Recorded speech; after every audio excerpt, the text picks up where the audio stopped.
नमस्कार, मैं हूं पवन शर्मा और हमारे साथ देख रहे नेशनल आवाज़। हमारे साथ जो तमाम साथी बैठे हैं, इनको कहीं न कहीं लगता है कि जो वर्तमान सरकार है या वर्तमान समय में जो इलेक्शन की प्रक्रिया है, वो सवालों के घेरे पर है। क्योंकि पहले जो चुनाव होता था वो बैलेट पेपर से होता था। आम आदमी जाता था और वो डिसाइड करता था कि हमें किस पार्टी को वोट देना है, किस विचारधारा को वोट देना है।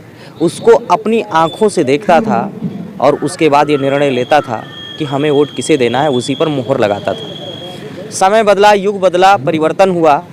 बैलेट पेपर की जगह पर इलेक्ट्रॉनिक वोटिंग मशीन ने अपना स्थान ले लिया है और इलेक्ट्रॉनिक वोटिंग मशीन से जब चुनाव हुआ तो कुछ समय बाद ये आवाज़ उठने लगी कि जो ये इलेक्ट्रॉनिक वोटिंग मशीन है वो कहीं न कहीं सवालों के घेरे पर है, उसकी विश्वसनीयता पर सवाल है। एक बात अलग है कि इलेक्ट्रॉनिक वोटिंग मशीन से जब मतदान होता है तो मतदान में कम समय लगता है और साथ में परिणाम आने में भी कम समय लगता है। पीछे आपने पोस्टर देखा है, ये लोग 19 फरवरी से धरने पर हैं और इनका कहना है कि ईवीएम हटाओ और लोकतंत्र बचाओ। और दूसरी बात ये लोग और कहना चाहते हैं कि किसानों मजदूरों की संपूर्ण कर्जा मुक्ति होनी चाहिए और साथ ये भी कह रहे कि बैंक से अगर जब लोन मिलता है तो SC, ST, OBC को विशेष कर उसमें रिजर्वेशन दिया जाए, कोटा दिया जाए। सवाल है कि जब देश का निर्माण होगा तो कोटे पर बात क्यों होनी चाहिए? ईवीएम है तो ईवीएम पर सवाल क्यों है? क्या अन्य पार्टियों की नीतियां, यानी जो पार्टियां हार रही हैं उनकी नीतियां इतनी कमज़ोर हो चुकी हैं, जनता का विश्वास हट रहा है? इन्हीं तमाम सवालों को हम खंगालेंगे, इन सभी साथियों से खंगालेंगे और एक एक करके इन्हीं सभी साथियों से बातचीत करेंगे जो ये कह रहे हैं ईवीएम हटाओ, लोकतंत्र बचाओ। भाई साहब नमस्कार। नमस्कार। क्या नाम है आपका? मेरा नाम अनिरुद्ध सिंह विद्रोही है और मैं मंडल आर्मी जो संगठन है उसका संस्थापक हूँ। विद्रोही जी, ये बताइए कि सबसे पहले हम इसी पे बात करेंगे, ईवीएम की विश्वसनीयता पे सवाल कहाँ से उठता है? देखिए, सबसे पहला तो ये है कि जब 2009 से पहले ईवीएम आया था, पहली बार जब ईवीएम आया और उस समय कांग्रेस की सरकार थी, तो बीजेपी ने ईवीएम के खिलाफ न सिर्फ आंदोलन किए बल्कि लाल कृष्ण अडवाणी जी ने ईवीएम के खिलाफ एक किताब भी लिखी और मामला कोर्ट में भी गया था। और ईवीएम का जहाँ तक मसला है कि इसकी विश्वसनीयता पर, तो इस पर सवाल केवल इंडिया में नहीं रहे हैं, उन तमाम देशों में जिनको विकसित कहा जाता है। जापान, जहाँ ईवीएम का आविष्कार हुआ, उस जापान ने भी ईवीएम से मतदान कराना बंद करा दिया।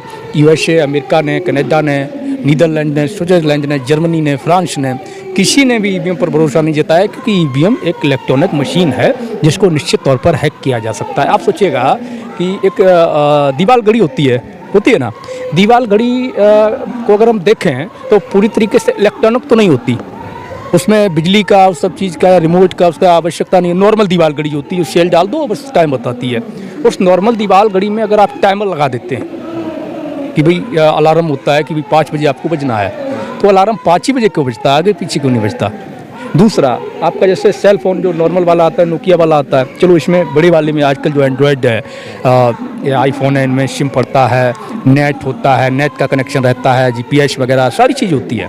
लेकिन जो नॉर्मल मोबाइल आता था, पहले आता था नोकिया, सैमसंग वगैरह का, आज भी कुछ लोगों के पास होंगे, उस नॉर्मल मोबाइल में आप जब टाइमर सेट कर देते हैं, अलार्म सेट कर देते हैं कि इतने बजे बजना है, तो उतनी बजे क्यों बजता है?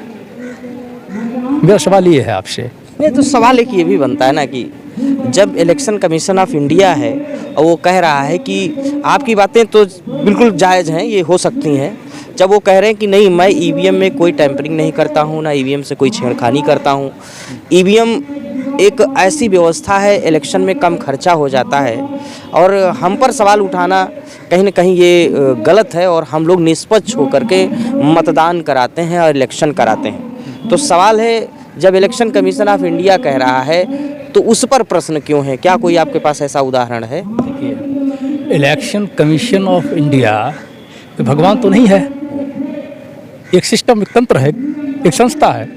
और संस्था जो भी है, आज जैसा देख रहे हैं, इस जो सरकार है वर्तमान में, जिस तरीके से उसने फांसीवादी दमनकारी रवैया अपनाया हुआ है, वो पूरी तरीके से तमाम संस्थाओं का दुरुपयोग कर रही है। ये किसी छुपा हुआ नहीं है। मैं यही तो जानना चाह रहा हूँ, दमनकारी रवैया कहाँ से हो रही, फिर जनता वोट उधर क्यों दे रही है? यही दमनकारी रवैया, 2 एग्जाम्पल में प्रश्न का आंसर जानना चाह रहा हूँ कि इलेक्शन कमीशन ऑफ इंडिया पे सवाल कैसे है?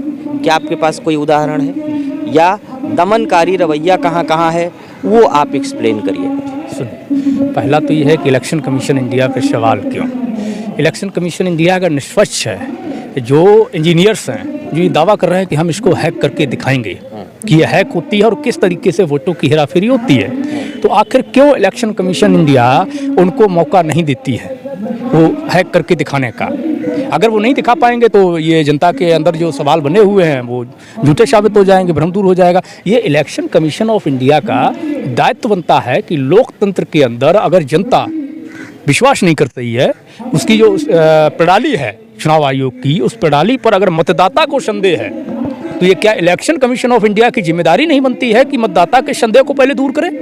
लोकतंत्र में क्या मायने रखता है, मतदाता का विश्वास या फिर धन का कम या अधिक खर्च मायने क्या रखता है। लोकतंत्र या राष्ट्र के निर्माण में क्या ये देखा जाना चाहिए कि धन किस में खर्च हो रहा है। अगर आप मकान बनाते हैं, मुझे बताइए, जब आप मकान बनाते हैं अपना, तो पूरी कोशिश करते हैं कि कोई कमी ना रह जाए, बढ़िया मटेरियल डलवाते हैं, चाहे सीमेंट हो, मोरम हो, सरिया हो, एक नंबर क्वालिटी के लाते हैं। उस समय आप क्यों नहीं सोचते कि मकान ही तो बनना है, क्या दिक्कत है, घटिया क्वालिटी का ले लेते हैं, या मोरम की जगह उसमें रेता मिला देते हैं। सीमेंट का और उसका मोरम का वो बना करके गारा लगाने की बजाय मिट्टी का गारा जो पहले चलता था उससे ही बना लेते हैं मकान। सरिया डालने की क्या जरूरत है, उसमें बांस डाल देते हैं लेंटर में, कम खर्च आएगा। इलेक्शन एक देश के निर्माण का और एक लोकतंत्र का एक बहुत बड़ा मजबूत पहलू है, क्योंकि इलेक्शन कमीशन के ऊपर ये जिम्मेदारी होती है कि हम निष्पक्ष चुनाव कराएं। लेकिन पिछले कुछ समय से ऐसा लग रहा है जैसे अभी हाल ही में चंडीगढ़ मेयर इलेक्शन की भी बातचीत कर लीजिए, तो कहीं ना कहीं से लोगों के मन में ये शक जा रहा है कि जो वर्तमान सत्तारूढ़ पार्टी है वो कहीं ना कहीं वोटों के साथ हेरा फेरी कर रही है। उसके जो इलेक्शन कमीशन में जुड़े हुए जो चुनाव अधिकारी हैं वो भी सत्ता पक्ष से प्रेरित नजर आते हैं। इन्हीं बात के लिए शायद इनके अंदर आक्रोश है। और भी हैं उधर, उनसे भी हम बातचीत करें, उनसे भी प्रश्न ले लेंगे। क्या नाम है भाई साहब? जी, मैं शिवरतन सिंह यादव, राष्ट्रीय प्रवक्ता मंडल आर्मी। सीधा सा मेरा आपसे सवाल यही है कि ओबीसी, एसटी और एससी को आपने कहा है कि उनको लोन दिया जाए, मतलब कोटा दिया जाए। सवाल लोग ये भी करते हैं कि कोटा देने से, रिजर्वेशन देने से देश की नींव खोखली हो रही, तो आप इस चीज़ को कैसे रख पा रहे हैं? देखिए, रिजर्वेशन कोई आर्थिक आधारों पर तो नहीं देना चाहिए, क्योंकि आर्थिक बहुत सारी गरीबी उन्मूलन की बहुत सारी योजनाएं चल रही हैं जिससे हम गरीबी को समाप्त कर सकते हैं। रिजर्वेशन का मतलब है कि जो दलित, पिछड़े या सामाजिक या जो उनका शोषण हुआ है, उस शोषण को मुख्य धारा में लाने के लिए लोगों को रिजर्वेशन की व्यवस्था की गई थी। अब रही लोन की बात, तो अगर किसी देश की जनसंख्या ओबीसी, एससी, एसटी की अगर 85% है, 1931 के आंकड़ों के आधार पर देख लीजिए, अभी जाति गणना हुई नहीं है, जो बिहार की जाति गणना हुई उसके आधार देख लीजिए, तो अगर किसी देश में ओबीसी, एससी, एसटी की जिसकी जनसंख्या 85% है, क्या उसे अधिकार नहीं है कि लोन में उसकी भी हिस्सेदारी, भागीदारी होनी चाहिए? क्या ये उस नागरिक का अधिकार नहीं है? ओबीसी, एससी, एसटी का अधिकार नहीं है कि हमें जो पैसा दिया सरकार जो खर्च कर रही है, क्या उसमें उसकी हिस्सेदारी नहीं होनी चाहिए? तो हमारा सीधा सा सवाल है सरकार से कि हमें ओबीसी, एसटी संख्या अनुपात के आधार पर अगर आप रिजर्वेशन की लोन व्यवस्था नहीं कर पा रहे हैं, तो कम से कम 85% वालों को 50 तो दे दीजिए। ईवीएम पे लगातार अभी भाई साहब से मैंने वही बातचीत किया, हम आपसे भी यही रखेंगे। ईवीएम की विश्वसनीयता, मतलब एक सटीक रूप से कैसे आप बता पाएंगे कि ये खामियां हैं इलेक्शन की प्रक्रिया में, और एज वेल एज ईवीएम के एम्प्लीफिकेशन में, उसके क्रियान्वयन में ये कमियां हैं, जिससे अविश्वसनीयता की तरफ लोकतंत्र बढ़ रहा है? क्योंकि आपका नारा यही है, ईवीएम हटाओ लोकतंत्र बताओ, यानी आप डायरेक्ट हिट कर रहे हैं ईवीएम प्रक्रिया को हिट कर रहे हैं। तो क्या आपके पास ऐसा कोई उदाहरण है जिससे आपको लगता है कि नहीं, हाँ वाकई ईवीएम एक शक के दायरे में है और ईवीएम से जुड़े हुए लोग भी शक के दायरे में? देखिए, इसका सबसे मैं आज से 3 साल पुराना उदाहरण दूंगा आपको। आम आदमी पार्टी से सौरभ भारद्वाज ने दिल्ली सदन में ये खड़े होकर और उन्होंने हैक करके उससे दिखाया था। उसके बाद उन्होंने दोबारा के लिए जब बोला तो किसी भी सरकार ने, बीजेपी सरकार के शासन था, वो तैयार नहीं हुई। आज तक सौरभ भारद्वाज को दोबारा मौका नहीं दिया गया। वो है ईवीएम हैक करके उन्होंने दिखाया। सारे लोग जानते हैं, पत्रकार, आपको भी पता होगा, आप वीडियो देख लेना, सारे लोगों को पता है इस देश के को। तो अगर किसी ने हैक किया तो उसे दोबारा मौका, अगर वो चैलेंज कर रहा है तो उसे दे देना चाहिए। हम क्यों ईवीएम पर शक करेंगे? अगर ईवीएम पर शक हम लोगों की, जनता की है, विपक्ष की है, या तमाम लोग हैं जो कह रहे हैं ईवीएम चोर है, ईवीएम चोर है, तो उसे पारदर्शिता के साथ करा दीजिए, हैक छोड़ दीजिए, खुले में करा दीजिए। कौन हैक कर रहा है? अगर नहीं है तो हम गलत होंगे। और अगर आपका कहने का मतलब ये है कि आप वैसे ही चोर हमको बता रहे हैं, हम आपको चोर बता रहे हैं और आप हमको चोर बता रहे हो, तो ये तो भारतीय जनता पार्टी को तमाम जो सत्ता उनके एनडीए में जो गठबंधन शामिल हैं तो उन्हें सोचना चाहिए, क्यों देश के साथ खिलवाड़ कर रहे हैं, जनता के साथ खिलवाड़ कर रहे हैं। हम तो लगता ही नहीं है कि ये लोकतंत्र है। उन लोगों का तो एक ही कहना है कि आप लोग केवल इन तरह के प्रोटेस्टों की आड़ में देश विरोधी गतियों में लिप्त होते हैं कि उस सरकार का खुलेआम विरोध कर रहे हैं आप लोग। हाँ, हम सारे लोग हैं ना, आज जो किसानों के साथ 2-2 फुट की जो कीलें लगाई गई हैं वो भी विरोधी है, वो भी देश विरोधी हो गए। ठीक है ना, मणिपुर में महिलाओं को नग्न किया गया था, उसके बाद आंदोलन हुआ तो वो भी देश विरोधी हो गए। हम तो सब विरोधी हैं। जो 68 से शिक्षक भर्ती पे आपने इस सरकार ने स्वयं अपनी गलती को माना, पिछड़े वर्ग आयोग के कहने पर कहा हमसे 69,000 शिक्षक घोटाला हुआ है, उसमें पिछड़ों दलितों के साथ अन्याय हुआ, हमसे गलती हुई और हम 68 से नियुक्तियाँ उन्हें देंगे। क्या सरकार के कहने के बावजूद वो दे पाए? तो ये भी हमारे साथ अन्याय ही तो हो रहा है। हम एक जगह का उदाहरण नहीं देंगे आपको, वो इस देश के तमाम जगह का उदाहरण दे सकते हैं। अभी बड़ी मुश्किल से 2 या 3 दिन हुए होंगे मध्य प्रदेश में 5 साल के बच्चों को कुएं पे केवल पानी पीने की वजह से पीटा जाता है। तो लगता है कि आपको लोकतंत्र जिंदा है? चंडीगढ़ में जो मेयर का चुनाव हुआ, अगर लोग चुनाव आयोग की आप बात कर रहे हैं, ईवीएम पर हम शक नहीं करेंगे, चुनाव आयोग पर हम नहीं करेंगे, तो चुनाव आयोग ने रद्द क्यों नहीं कर दिया था? वो सुप्रीम कोर्ट के द्वारा ही क्यों रद्द किया गया? अगर लगता है कि चुनाव आयोग निष्पक्ष है इस देश में, तो चंडीगढ़ का चुनाव उसे निरस्त कर देना चाहिए था पहले ही। उसे किसने किया? सुप्रीम कोर्ट ने किया। चुनाव आयोग की हैसियत नहीं थी उसे रद्द करने की। तो सीधा साहब का सवाल है, चुनाव आयोग कहीं ना कहीं एक अदृश्य शक्ति के अंडरटेकिंग में काम कर रहा है। वो सत्ता पक्ष की भी हो सकती है या कुछ और हो सकता है। 10 पदों कुछ नहीं है, सीधा बीजेपी के अंडरटेकिंग में है। और चुनाव आयोग जो है जनतंत्र के साथ, लोकतंत्र के साथ छलावा कर रहा है, धोखा कर रहा है। निश्चित तौर पे चुनाव आयोग में कोई पारदर्शिता नहीं है, और अगर पारदर्शिता है, उसको चुनाव आयोग को लगता है कि वो पारदर्शी है, हम लोग झुट्टे हैं, तो हमको झुट्टा साबित करे, हमारा भरोसा जीते, जनता का भरोसा जीते, जो लोग सवाल उठा रहे हैं उनका भरोसा जीते। ये उसकी जिम्मेदारी, हमारी जिम्मेदारी नहीं है। हमें तो उससे पे संदेह है ही, हम तो उसको चोर कह ही रहे हैं ना। तो अगर हम उसको चोर कह रहे हैं, वो चोर नहीं है, तो प्रमाणित करें, प्रूफ दे, सबूत दे कि हमने चोरी नहीं की, हम चोर नहीं हैं। तो चुनाव आयोग बीजेपी के साथ में मिलकर के देश के लोकतंत्र को ख़त्म कर रहा है और पूरी तरीके से फांसीवादी व्यवस्था को लागू कर रहा है। तमाम जब ओबीसी से बातचीत की जाए, एससी से बात की जाए, एसटी से बातचीत की जाए, अभी देखिए जैसे राम मंदिर बना हुआ है, तो तमाम एससी एसटी ओबीसी के ही लोग ही बढ़ चढ़ करके राम मंदिर का अच्छत है, राम मंदिर की जो टेम्पल की जो एक छाया प्रति है, यानी जो उसका फ़ोटो है, घर घर ले करके तो वही लोग बांट रहे थे। तो सवाल है कि एससी एसटी ओबीसी की इतनी बड़ी संख्या जब आस्था को लेकर के भारतीय जनता पार्टी के साथ जुड़ी हुई है, तो अगर सबको मान लिया जाए, अगर ओबीसी को मान लिया जाए 15%, 20% हो गया, एससी को मान लिया 7-8% हो गया, और उसके साथ भारतीय जनता पार्टी का 15 से 20% तो कैडर वोट ही है उनका, ब्राह्मण का है और बनिया का वोट है उनके पास, तो टोटल वोट पर्सन मिला दिया जाए तो 40-45 तो बन जाता है। तो इसमें ईवीएम का दोष कहाँ से आ जाता है? इसका मतलब ये है कि आप लोग ओबीसी एससी वाले लोग जो है सही दिशा में नहीं हो, या एससी एसटी ओबीसी वाले लोग झूठ बोल रहे, अगर सच है तो सरकार को बदल दे।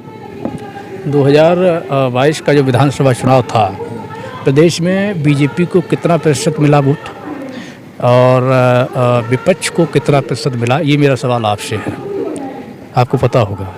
नहीं तो जीते तो बीजेपी वाले ना। मेरा सवाल ये है कि वोट विपक्ष को ज़्यादा मिला या बीजेपी को ज़्यादा मिला? नहीं, विपक्ष में तो काफ़ी पार्टियां हैं, वोट छिटक गया। तो लोकतंत्र में तो ये होता है भाई, अगर बाई 10 वोट हैं लोकतंत्र में और इलेक्शन में, तो सबसे बड़ी बात होती है 10 वोट हैं। बीजेपी को अकेले 3 वोट मिल गया, अब बचे 7 वोट। 7 वोट में जो है 8 पार्टियां घुस गई। 7 वोट में 8 पार्टियां हो गई, तो सभी के पास 1 वोट आ रहा है, किसी के पास 1 भी वोट नहीं आ रहा है। तो सीधी सी बात है, वही मैं कह रहा हूँ कि जो आप कह रहे हैं कि बीजेपी के पास वोट है, वो एकदम से मतलब गलत होगा, बेईमानी है। जनतंत्र के साथ में वोट बीजेपी के पास एक तरफा नहीं है। बीजेपी ईवीएम टैंपरिंग के जरिए समाज को धर्म के नाम पर और जाति के नाम पर भड़का करके, जो मूर्ख बना करके जिस तरीके से सत्ता कर रही है और जिस तरीके से अधिकारियों का दुरुपयोग किया जाता है, जिसका उदाहरण तो मेरठ के चुनाव दे ही चुका है। सबने आपकी बात देखिए, विद्रोही जी समझ गए। सीधा सा मेरा प्रश्न है, अगर बीजेपी 30% वोट के साथ सत्ता में आ रही है, 60 से 70% वोट टोटल विपक्ष के पास है, जनता बीजेपी को नहीं पसंद कर रही है, तो ये जो 7 से लेकर 70% के लोग हैं, ये आपस में मिल क्यों नहीं जाते? सरकार को बदल दें, ऐसा क्यों नहीं हो पा रहा है? सवाल ईवीएम पर, सवाल जो वर्तमान सरकार है उस पर ही क्यों उठा करके विपक्ष अपनी जिम्मेदारी से बचने का काम कर रहा है? सीधी सी बात, सब लोग मिल जाएं, क्यों नहीं मिल पा रहे हैं? क्या कारण हो सकता है? विपक्ष क्यों नहीं मिल रहा है, क्या कारण है, ये विपक्ष के नेता बता सकते हैं। और जहाँ तक सवाल ये है कि ईवीएम बात विपक्ष की नहीं, देखिए दोनों चीज़ें, बात पार्टियों की नहीं, बात उनकी मैं कर रहा हूँ कि जो लोग 60 से 70% बीजेपी को वोट नहीं देते, बात मैं उनकी कर रहा हूँ ना। आप किसी पार्टी से, मैं उन लोगों की बात करता हूँ, उनके बीच में क्यों नहीं लोकप्रियता बढ़ा पा रहे हैं कि किसी को एक सर्वसम्मत से नेता मान लें। देखो, ये जिम्मेदारी जो है पार्टियों या नेताओं की है, वो जब तक काम नहीं करेंगे ये करने का, और मैं समझता हूँ कि जब तक भागीदारी सबकी सुनिश्चित नहीं होगी, निश्चित तौर पर मुझे ये कहने में कोई गुरेज नहीं है, जो विपक्ष के नेता हैं या विपक्षी दल हैं उनमें संपूर्ण वंचितों की भागीदारी सुनिश्चित नहीं है, उनको उतना सम्मान नहीं मिलता है। अति पिछड़ा हो या अति दलित जातियाँ, महादलित जातियाँ हों जिनको कहा गया है, या मुसलमानों में पसमानदा बैकवर्ड मुसलमान हैं, तो आज तक इनको वो सम्मान नहीं मिला है विपक्षी दलों के द्वारा, जिसका लाभ बीजेपी ने उठाया है। आपको पता हो तो बीजेपी मुसलमानों का भी वोट लेने में सफल हो रही है। जो पसमानदा मुसलमान हैं उनके कुछ चेहरे, एक अल्पसंख्यक आयोग का जो अध्यक्ष बनाया गया वो पसमानदा है, और इस तरीके से एक को दर्जा प्राप्त मंत्री बनाया, जबकि पूरा जो है मुस्लिम विरोधी राजनीति बीजेपी करती है, लेकिन वोट लेने के लिए वो मुसलमानों को भी साथ लेती है। पसमानदा मुसलमान जो हैं, जो अपनी भागीदारी चाहते हैं। मेरा देखिए सीधा सा प्रश्न है, भारतीय जनता पार्टी 30 से लेकर 40% यानी आधे से कम आबादी का वोट ले करके वो सरकार में चली जाती है। सत्ता लेना सबके अपने टेक्निक की बात है। यहीं पर जो 50% से ज़्यादा लोग हैं जो भारतीय जनता पार्टी को फूंकती आंख नहीं देखना चाहते हैं, वो लोग यूनाइट क्यों नहीं हो पा रहे हैं। जैसे आपको लगा कि ईवीएम गलत है तो आप धरने पे आकर के बैठ गए, तो क्या वो जो तमाम नेतृत्व वाले हैं, जो तमाम टुकड़ों में इस आबादी का नेतृत्व करते हैं, या उनका नेतृत्व गलत है? उनके नेतृत्व पे भी तो सवाल उठ जाता है ना, कि जब नेतृत्व गलत है तो सत्ता से भी वो जो गलती से बाहर है। क्यों भाई साहब? देखिए, मैं बताऊं आपको, भारतीय जनता पार्टी जो आप कह रहे हैं कि 30% के बाद भी वो काबिज हो जाती है सत्ता में, हम 60% के बाद भी एकजुट नहीं हो पाते हैं, तो वो दो तरीके से गेम करती है। एक, जो एनडीए में जो उनके साथ जो दल हैं वो डायरेक्टली उन्हें फ़ायदा दे रहे हैं, उनके साथ मिलकर के अपनी अपनी जाति को भड़का के।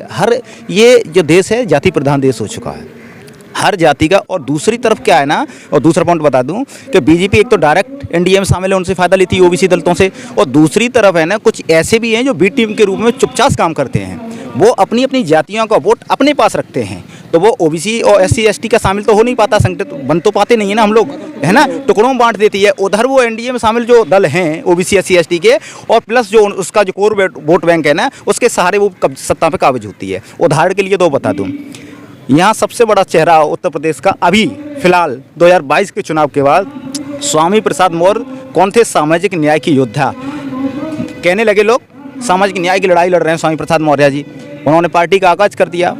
मैं ये पूछ रहा हूँ, एक छत के नीचे रहने वाला व्यक्ति, एक थाली में खाना खाने वाला बाप बेटी, और सामाजिक लड़ाई की लड़ाई, बाप सामाजिक न्याय की लड़ाई लड़ रहे हैं, और बेटी कहाँ लड़ रही हैं? मोदी, योगी और आरएसएस मोहन भागवत जी का फोटो लगाए हुए अपने कार्यालय में। तो मेरी इस समझ में नहीं आता है कि जनता को बेवकूफ़ कौन बना रहा है? इस देश के तमाम और चंद और दलाल नेता, ये बात समझ लीजिए। मैं ऐसे नेताओं को बिल्कुल ही समर्थन नहीं करता हूँ। मेरा 2022 का स्टेटमेंट देख लेना आप, मैंने तब भी कहा था, अखिलेश यादव को चेतावनी दी थी कि कभी भी ऐसे लोग कभी भी सामाजिक न्याय की लड़ाइयों को नहीं लड़ेंगे। ये अपने अपने फ़ायदे के लिए आते हैं और चले जाते हैं। आज वही हुआ, सबके सामने है। अगर ऐसा है तो मुझे लगता है कि संघमित्रा मौर्य को पिताजी के साथ ही भाजपा से और इस्तीफा दे देना चाहिए। यानी मलाई चाटते हो आप लोग, आप सांसदी का पूरा फ़ायदा ले रही हैं। जो 50 लाखों रुपए जो आया उसका बेनिफिट आप ले रहे हैं, पूरी पेंशन, तनख्वाह, सारे पुलिस फोर्स यानी सारी सुख सुविधाएं आप ले रहे हैं। पिताजी सामाजिक लड़ाई के योद्धा बने घूम रहे हैं, एक छत के नीचे आ रहे हैं, एक भाजपा का झंडा लेके आ रहा है, एक सपा का झंडा लेके आ रहा है, और जनता जिंदाबाद जिंदाबाद नेताजी के नारे लगा रही है। जब तक हमें जातियों के नेताओं को नहीं देखना है, जो हमारे अधिकारों के लिए लड़ेगा, जो हमारे सामाजिक न्याय के लिए लड़ेगा, हम उसे नेता मानेंगे। हमें जातियों से अलग होकर के और सामाजिक लड़ाई को अगर मजबूती प्रदान करनी है तो सामाजिक नेतृत्व को स्वीकार करना पड़ेगा। आज ओबीसी का सबसे बड़ा चेहरा कौन है उत्तर प्रदेश में? अखिलेश यादव। अखिलेश यादव को विलेन बनाया जा रहा है। मैं बता रहा हूँ, मैं अखिलेश यादव का समर्थन नहीं कर रहा हूँ, समाजवादी पार्टी का किसी का समर्थन नहीं कर रहा हूँ, लेकिन अखिलेश यादव को ऑलरेडी बहन जी मायावती के कदम चिन्हों पे ले जाने का प्रयास किया जा रहा है कि जिस तरीके से बसपा खत्म कर दी इन्होंने, उसी तरीके से ये सपा को खत्म करना चाहते हैं। इसीलिए इन्होंने छोटे छोटे जो दल हैं उनके साथ मिल गए, जो नहीं मिल रहे हैं उन्हें पार्टियां बना दी, उनको पैसा खर्च कर रहे हैं। एक का नाम और ले देंगे हम, हमें कोई डर नहीं है। बाबू सिंह कुशवाहा क्या करते हैं? चुनाव के समय ही आते हैं, उससे पहले तो नहीं आते हैं ना। अगर तुम जाति जनना की इतना ही लाला है, आज हम जाति जनना के लिए ही तो बैठे हुए हैं। कितने लोग हमसे मिलने आए, कितने नेता हमसे मिलने आए। मैं अपने दर्शकों को भी बता दूं, भाई साहब बहुत बड़ी बात कर रहे हैं कि भारतीय जनता पार्टी की सबसे बड़ी नीति होती कि मैं बार बार वही कर रहा हूं कि अगर 50% से ज़्यादा वोट बहुजन के पास है तो यूनाइट क्यों नहीं हो पा रहे हैं। तो भारतीय जनता पार्टी इस साम दाम दंड में जैसा एक्सप्लेन कर रहे हैं कि जब भी कोई बड़ी पार्टी बनने लगती तो उसमें फूटन कर देते हैं और उसमें नई नई पार्टियों को बैकअप दे देते हैं और उनको फंडिंग कर देते हैं ताकि वो बी टीम का काम बन करके करते रहें, और इससे बहुजन में बिखराव हो जाता है और इनके पास 30% वोट होने के बावजूद भी ये चुनाव जीत जाते हैं और सत्ता पर काबिज हो जाते हैं। और असली रूप से जो बहुजन के जो लोग हैं वो ठगे रह जाते हैं, यानी कि जो जनता है अब वो सोचती है कि जो आ गया है वही सही है, उसी के सिद्धांत पर चलने लगती है। जी बिल्कुल सही है। अगर ऐसा नहीं है तो 68 से नियुक्तियों की एक उदाहरण है, बड़ा उदाहरण, जो आप लखनऊ में आते रहते हैं तो आपने देखा होगा। आज उन्हें 616वें दिन है शायद मेरे अनुमान से, बहुत कई बार हम लोग भी आए। स्वतंत्र देव सिंह किस में हैं? भाजपा में। ओम प्रकाश राजभर एनडीए में भाजपा में शामिल हैं। अनुप्रिया पटेल जी भाजपा में शामिल हैं। तमाम जो नेता हैं ओबीसी के, संदीप सिंह कौन है अभी, शिक्षा मंत्री हैं, उनके तो हाथ में ही है सारा काम। तो जो व्यक्ति शिक्षा मंत्री के पद पर रहने के बाद अपनी समाज के व्यक्तियों को, अपने घर परिवार के लोगों, अभ्यर्थियों को नियुक्ति पत्र नहीं दे सकता और वोट ले सकता है, तो सोचिए कितना बड़ा षड्यंत्र हो रहा है हम लोगों के साथ। लेकिन ओबीसी नहीं समझ रहा है। हम जातियों, हम लोगों को बांट दिया गया। हमारे बच्चे पर कक्षा हो ना हो, हमारे बच्चों पर किताबें कॉपी हो ना हो, हमारे बच्चों पर चड्डी हो ना हो, लेकिन नेताजी के बच्चे पर फॉर्च्यूनर जरूर होनी चाहिए। हमारी जाति के नेताओं को मंत्री पद जरूर मिलना चाहिए। यही है, तो चल रहा है सब। तो अब आप लोग लोकतंत्र, ईवीएम हटाओ लोकतंत्र बचाओ, और ये जो तमाम मांगों को रखे हैं इसके लिए क्या आगे की रणनीति करेंगे, क्या सोच रहे हैं इस संदर्भ में?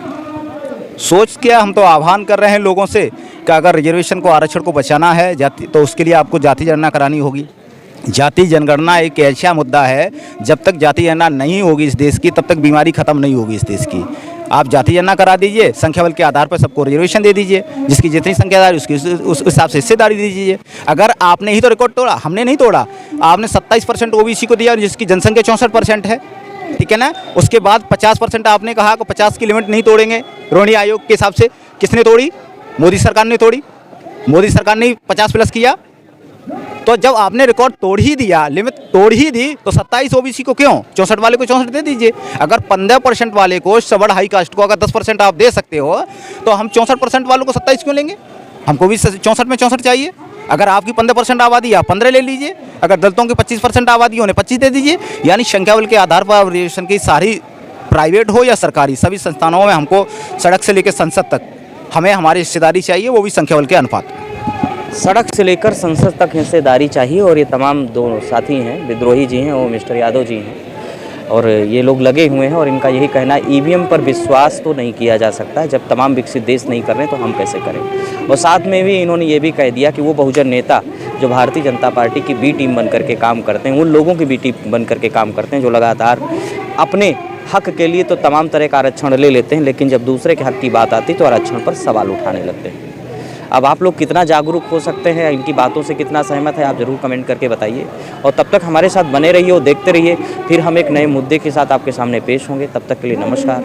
मैं हूं पवन शर्मा और हमारे साथ देखते रहिए नेशनल आवाज़।